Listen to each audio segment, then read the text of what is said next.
warahmatullahi wabarakatuh.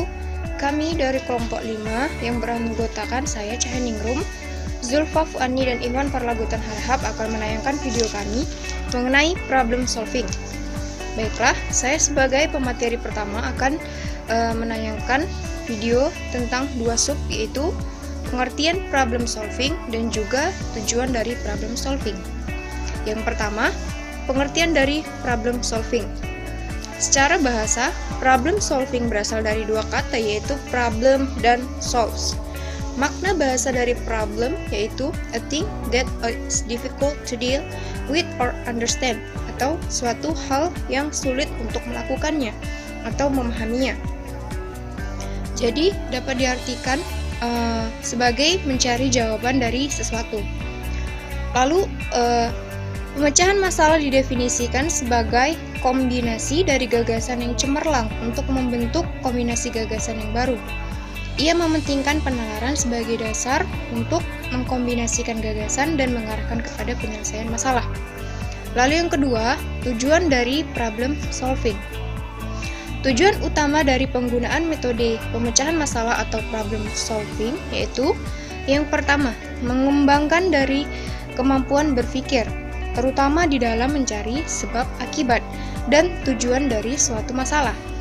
Metode ini melatih murid dalam cara-cara mendekati dan cara-cara mengambil langkah-langkah apabila akan memecahkan suatu masalah. Lalu yang kedua, memberikan kepada murid pengetahuan atau kecakapan praktis yang dapat digunakan dalam kehidupan sehari-hari. Metode ini memberikan dasar-dasar pengalaman yang praktis mengenai bagaimana cara-cara memecahkan masalah, dan kecakapan ini dapat diterapkan bagi keperluan menghadapi masalah-masalah lainnya di dalam masyarakat. Baiklah, untuk materi yang kedua dan yang ketiga akan dibawakan oleh rekan saya setelah ini, Saudari Zulfa Fuani dan Iwan Parlagutan Harhab. Saya Zulfa Fuani ingin mengajarkan materi tentang ciri-ciri pembelajaran problem solving dan model pembelajaran problem solving. Ciri-ciri pembelajaran model solving itu menurut Tajul Mojo adalah problem solving adalah rangkaian kegiatan pembelajaran yang artinya dalam implementasinya problem solving adalah sejumlah kegiatan yang dilakukan untuk pemecahan masalah oleh peserta didik. Dan yang kedua, aktivitas pembelajaran yang diarahkan untuk menyelesaikan masalah. Model ini menempatkan sebagai tematika dari pembelajaran. Yang ketiga, pemecahan masalah dilakukan dengan menentukan dan melakukan pemikiran secara selektif dan secara ilmiah. Yang keempat, menurut Mbulu, ciri-ciri model pembelajaran itu adalah permasalahan yang hendaknya nyata dan dapat dikembangkan untuk mempertinggi tingkat kemampuan siswa dengan melakukan pemecahan masalah atau problem solving. Yang kedua, permasalahan hendaknya bermakna bagi peserta didik sehingga mereka mempelajarinya dengan sungguh-sungguh dan mudah. Yang ketiga, permasalahan hendaknya sama dengan tujuan pembelajaran sehingga peserta didik mampu menganalisis pembelajaran sesuai dengan ciri-ciri khas mereka dan kemampuan mereka, namun tidak lepas dari guru untuk membantu mereka untuk menyelesaikan masalah. Yang kedua, model pembelajaran untuk penyelesaian masalah atau problem solving, yaitu dapat dilakukan dengan beberapa model.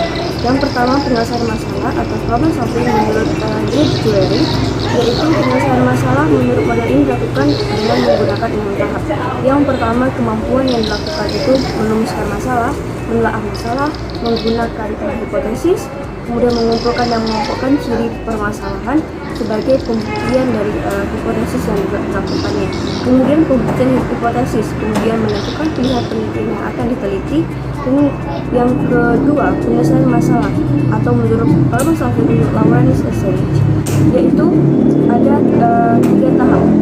Yang pertama, tahap motivasi, yaitu peserta didik dapat memberikan tahap yang sesuai dengan motivasi kepada peserta didik untuk mengarahkan mereka sehingga dapat melakukan problem solving atau pemecahan masalah. Yang kedua, tahap pengembangan. Setelah motivasi yang diberikan, pengembangan juga dapat dilakukan oleh pendidik atau peserta didik sehingga mereka dapat memecahkan masalah sendiri dan menentukan hipotesis apa yang seharusnya mereka lakukan. Yang ketiga, tahap kulminasi, yaitu tahap hasil atau tahap proses dari penelitian, kemudian tersebut dijadikan sebagai hasil sehingga problem solving dapat dijadikan sebagai acuan penelitian dan tujuan dari pendidikan. Penyelesaian masalah ini sendiri berada dalam tahap yang kedua, yaitu tahap pengembangan dengan langkah-langkah sebagai berikut. Pertama, menentukan gejala-gejala problematik atau sistem of the problem. Yang kedua, mempelajari aspek-aspek permasalahan yang kedua atau aspek of the problem. Yang ketiga, mendefinisikan masalah atau definition of the problem. Yang keempat, menentukan waliku permasalahan, yaitu shape of the problem. Yang kelima, menganalisis sebab-sebab masalah atau cause of the problem. Yang keenam, menyelesaikan masalah atau solution of the problem. Kemudian penyelesaian masalah yang dilakukan oleh problem solving. Bahan-bahan dari problem solving dapat dilakukan sesuai dengan prosedur. Yang pertama, mendefinisikan masalah. Yang kedua, mendiagnosis masalah. Yang ketiga, menentukan dan menerapkan strategi. Yang keempat, menerapkan dan mengatur strategi yang akan digunakan. Yang kelima, mengevaluasi keberhasilan strategi. Yang kelima, skenario kegiatan belajar mengajar yang dilakukan oleh pendidik kepada pendidik sehingga problem solving dapat dijalankan dengan baik dan benar. Saya lanjutkan ke materi ketiga kepada Iwan Palagutan Harahap. Saya berikan Assalamualaikum warahmatullahi wabarakatuh. Bismillahirrahmanirrahim. Assalamualaikum warahmatullahi wabarakatuh. Nama saya Iwan Palagutan Harahap dari kelompok 5. Di sini saya sebagai pemateri ketiga yang akan menjelaskan mengenai kelebihan dan kekurangan serta langkah-langkah model pembelajaran problem solving. Yang pertama, kelebihan dan kekurangan model pembelajaran problem solving. Menurut Folia, problem solving memiliki kelebihan dan kekurangan, antara lain kelebihan menyelesaikan masalah ataupun problem solving antara lain adalah 1. Dapat membuat siswa menjadi lebih menghayati kehidupan sehari-harinya. Yang kedua, dapat melatih dan membiasakan para siswa untuk menghadapi dan memecahkan masalah secara terampil.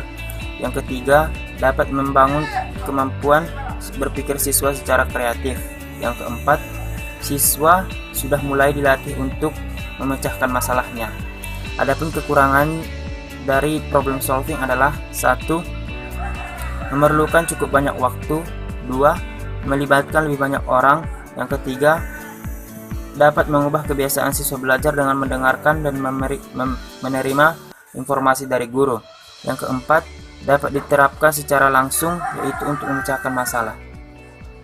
Dalam buku teknik belajar mengajar dalam CBSI, Sriono menyatakan terdapat kebaikan dan kelemahan dalam problem solving, yaitu kelebihannya yang pertama, mendidik murid berpikir secara sistematis.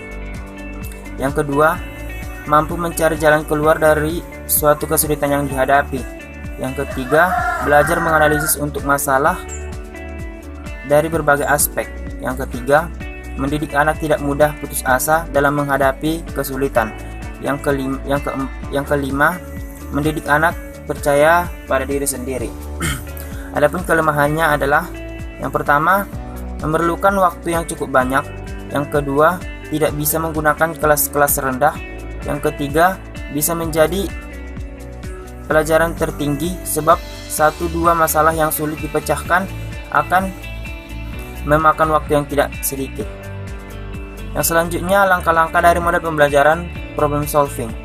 Menurut Pidarta, memberikan 4 langkah pokok secara pemecahan masalah, yaitu yang pertama, memahami masalahnya. Masing-masing siswa mengerjakan latihan yang berbeda dengan teman sebangkunya ataupun teman sebelahnya. Yang kedua, menyusun rencana penyelesaian. Pada tahap ini, siswa diarahkan untuk dapat mengidentifikasi masalah, kemudian mencari cara yang tepat untuk menyelesaikan masalah tersebut. Yang ketiga, melaksanakan rencana penyelesaian itu. Langkah yang ketiga, siswa dapat menyelesaikan masalah dengan melihat contoh atau dari buku dan pertanyaan pada guru. Yang keempat, memeriksa kembali penyelesaian yang telah dilaksanakan. Terakhir, siswa menggunakan kembali atau memeriksa jawaban yang telah dikerjakan. Kemudian, siswa bersama guru dapat menyimpulkan dan dapat mempresentasikan di depan kelas. Mungkin cukup sekian yang dapat saya sampaikan. Kurang dan lebihnya saya duluan minta maaf. Terima kasih. Assalamualaikum warahmatullahi wabarakatuh.